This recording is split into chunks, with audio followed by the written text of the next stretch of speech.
Pinatututukan ng Malacanang sa mga LGU ang pagsasagawa ng inspeksyon sa mga gusaling nasa kanilang jurisdiksyon. Pinahihigpitan din ang pag-i-issue ng building permits na bahagi ng paghahanda sa posibleng pagtama ng The Big One. Si Alvin Baltazar ng Radyo Pilipinas sa Balitang Pambansa. Inoobliga ng Malacanang ang mga local government units na magkasa ng inspeksyon sa mga gusali na kanilang nasasakupan. Bahagi na din ito, sabi ni Palace Press Officer at PCO Undersecretary Attorney Claire Castro ng ikinakasang paghahanda sa pinangangambahang The Big One, kasunod na din ng 7.7 magnitude quake na tumama nitong Biyernes sa Myanmar. Pagbibigay din ni Attorney Castro, hindi panawagan kundi isang demandang naturang pahayag para sa mga LGU lalo't hindi batid kung kailan tatama ang The Big One.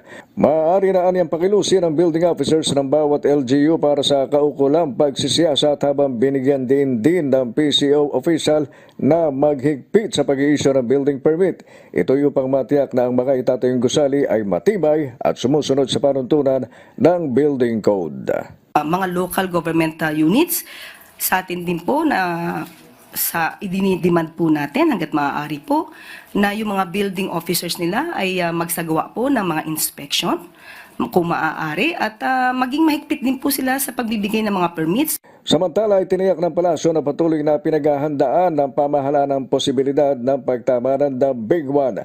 Halos lahat aniya ng mga tanggapan ng pamahalaan ay nagsasagawa ng pagsasanay sa kung ano ang dapat na gawin sa sandaling tumama ang pinakakabahang 7.2 magnitude quake na magdudulot ng matinding pinsala sa Metro Manila at mga kalapit na lugar. Hindi po talaga natin masasabi kung kailan mangyayari, pero mas maganda po na maging handa.